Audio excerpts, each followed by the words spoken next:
네, 안녕하세요. 텍스크의 프로 강입니다. 음, GST하고 솔리데리티 혜택에 대해서 간단히 안내 영상 해드릴 건데요.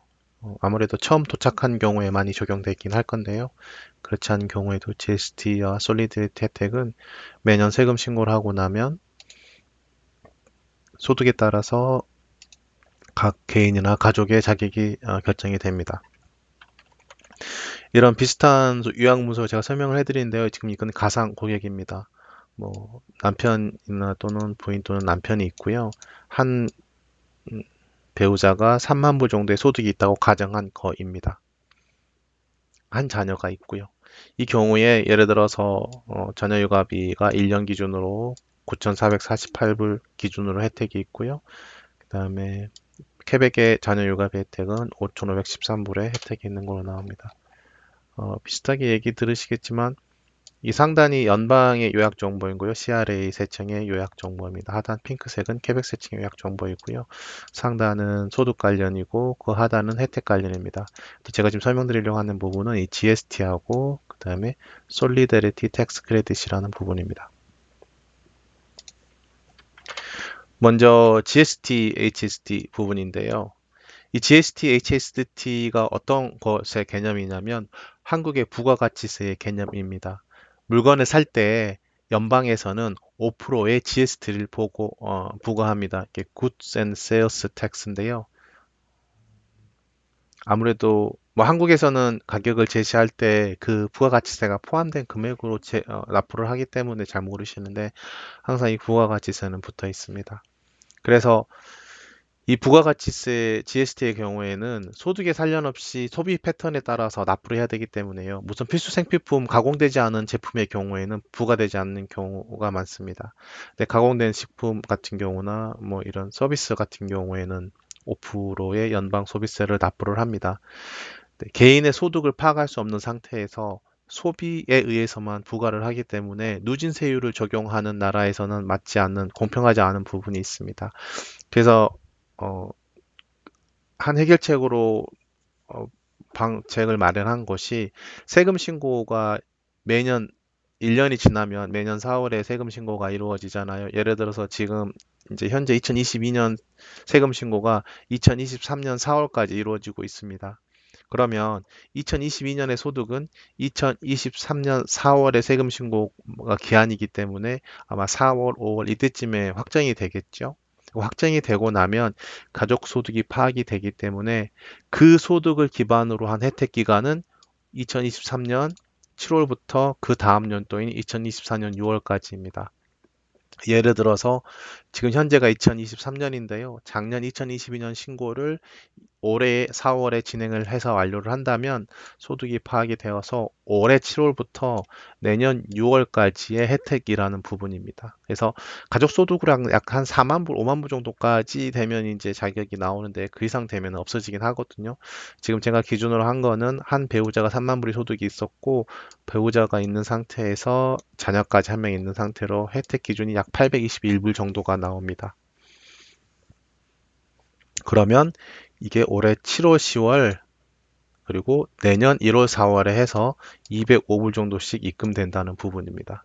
그래서 제가 이 GST가 총 혜택 금액이 얼마이고 이걸 기준으로 해서 올해 7월, 10월, 내년 1월, 4월 얼마다라고 하면 이렇게 입금되는 예상액이라고 기대하시면 됩니다.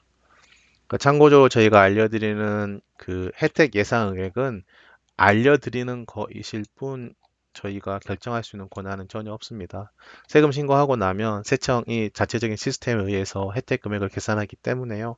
아마 거의 비슷하다, 일치한다고 보긴 하겠지만 가끔 가다가 뭐 소비 인덱스에서 인상되는 경우도 있고 변경되는 경우도 있기 때문에 저희가 주는 자료는 예상액을 제시해 주는 자료로 이해하시면 됩니다. 그래서 이 GST 혜택 같은 경우는 물론 세금 신고 작년 거를 진행하면 올해 7월부터 내년 4월까지 자격이 1년 2월 되는 효과가 있기 때문에 바로 입국했을 때부터는 알지 못합니다. 자격이 되는데도 금액을 받을 수가 없거든요. 그래서 처음 입국자의 경우는 저희가 또 추가적으로 서류를 작성을 해서 제출을 합니다. 그러면 입국했을 때부터 자격이 되는 그 금액까지 받게 유도를 해드려요. 왜냐면 세금 신고를 하고 나면 세금 신고를 한 해에 7월부터 다음 연도 6월까지이기 때문에 들어왔을 때부터 세금 신고하는 기간에 한 1년 정도는 못 받으시잖아요. 자기 자료를 줄 수도 없고요. 그래서 그런 부분은 저희가 소정 작업 해드리고 일부 수수료 조금 추가하고 해드립니다. 참고하시고요. 연방의 이 GST에 비례하는 혜택이 이 케벡의 솔리데리티 텍스 크레딧이라고 합니다. 이제 연방은 GST 부가가치세가 5%고요. 케벡의 QST죠. 케벡 세일스 텍스인데요. 약 10% 정도입니다. 근데 이 솔리데리티라고 용어를 하면서 부가가치세뿐만 아니라 이 component related to housing에서 약간 월세 지원 성격의 금액도 줍니다. 그래서 지금 보게 되면 이 가족 같은 경우, 이 가상 가족 같은 경우는요, 총 1,568불의 자격이 되는 거고요. 세금 신고 정상적으로 진행한다면 올해 7월부터 내년 6월까지 약 130불 정도를 받을 수 있는 겁니다. 근데 만약에 새로 입국한 임시 거주자의 경우라면 이 솔리데리티 혜택이 자격이 되려면 12월 31일에 18개월이 되셔야 됩니다. 만약 작년 중순경에나 또는 6월 이후에 들어왔다면 작년 12월 30일에는 당연히 18개월이 안 되시겠죠? 그리고 올해 12월 31일에는 작년 6월 이전에 들어왔다면 18개월이 되실 거니까 세금 신고를 하고 나면 그 다음 년도 7월부터 6월까지 자격이 되실 거고요. 작년 6월 이후에 들어왔다면 작년 12월 31일에도 올해 12월 31일에도 18개월이 안 되시기 때문에 내년 세금 신고를 진행해야 하지만 그 다음 연도 7월부터 그 다음 연도 6월까지 자격이 되시는 부분입니다. GST는 입국했을 때부터 자격이 되는데 도리어 솔리데리티 혜택은 들어와서 12월 31일에 18개월이 되어야지만 하는 다른 점이 있습니다. 추가적으로 만약에 자녀가 있으신 경우는 들어온 날짜로부터 18개월이 되는 날짜에 자격이 되시거든요. 자녀 육아비는요. 그런데 이제 솔리데이트 혜택은 12월 30일이래요. 그리고 들어오는 날짜로부터 12월 18개월이 되는 날에 자격이 되는 GST 죄송합니다. 자녀 육아비 부분은 그래서 기존 연도에 또 소득들이 필요한 거죠. 저희가 세금 신고 그 신청서를 작성할 때요. 이렇게 참고하시고 이에 대해서 아마 GST하고 저희가 안내해드리는 바로 이 GST 부분하고 그 다음에 솔리데리티 부분은 이 자료를 이 영상을 확인하시면 됩니다. 자녀 육아비는 예를 들어서 18개월이 되는 날이에요. 그리고 솔리데리티는 12월 31일에 18개월이 돼야 되고요. 조금 틀리긴 한데요. 이런 모든 혜택 금액은 다 세청에 의해서 자동으로 계산이 되기 때문에 저희가 해야 되는 거는 정확하게 세금 신고와 필요한 자료들을 제공하는 부분입니다. 그러면 세청이 알아서 계산을 해서 혜택 금액을 받으시게 됩니다. 이상으로 GST와 솔리데리티 혜택, 추가적으로 얼리리빗 자녀 육아비에 대해서 설명하는 거 마치도록 하겠습니다.